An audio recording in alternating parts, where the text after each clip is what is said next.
வணக்கம் நேயர்களே. நேயர்கள் அனைவரும் நீடோழி வாழ்க்கை நிம்மதியுடன். இன்றைக்கி வேல்முருகன் அந்தாதி 11வது பாடல். நேற்று பாடலில் அருளால் அப்படின்னு முடிச்சிருந்தோம் இல்லையா? இப்போ இந்த பாடலில் அருளால் அப்படின்னு ஆரம்பிக்கும். அருளால் அன்றோ அணுவும் அசைந்திடுமே, தரு நிழல் நீ என்றோ தண்டபாணி தெய்வமே, கருவில் இருக்கும் போதே கனிந்து என ஏற்றாய், பெருகாதோ பெருவாழ்வு திருப்பரங்குன்றத்தோனே. இதுதான் இந்த பாடல். அதாவது உன்னோட அருளால் தான் ஒவ்வொரு செயலும் நடக்குது. அருளால் அன்றோ அணுவும் அசைந்திடுமே. ஒரு அணு அசையணுன்னா கூட உன்னோட கருணை வேணும். அருளால் அன்றோ அணுவும் அசைந்திடுமே, தரு நிழல் நீ என்றோ தண்டபாணி தெய்வமே. இப்போ எங்களுக்கு நிழல் போல் இருந்து நீங்கள் தான் காப்பாற்றிட்டுருக்கீங்க. தரு நிழல் நீ என்றோ தண்டபாணி தெய்வமே. பழனி தண்டபாணி தெய்வம், தண்டாயுதபாணி.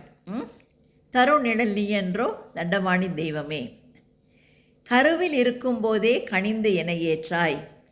நம்ம முருக பக்தர்களாக உடனே ஆயிட முடியாது.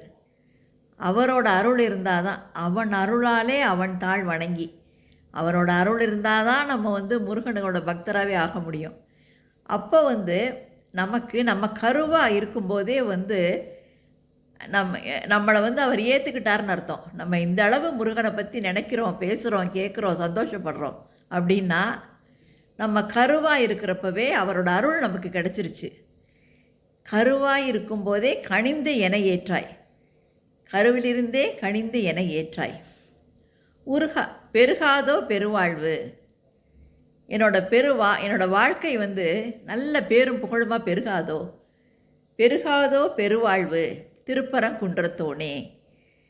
என்ன இது திருப்பரங்குன்றத்தில் உரையக்கூடிய முருகப்பெருமானே, உன்னோட அருளால் என்னோடய வாழ்க்கை பெருவாழ்வு அடையாதா அப்படின்னு சொல்லிட்டு, பெருகாதோ பெருவாழ்வு திருப்பரங்குன்றத்தோனே அப்படின்னு கேட்குற மாதிரி பாடல் இது. இந்த திருப்பரங்குன்றத்தோனே அப்படின்னு முடிச்சிருக்கோம் இல்லையா?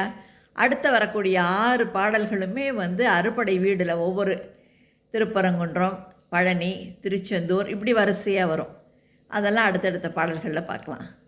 வாழ்த்துக்கள்.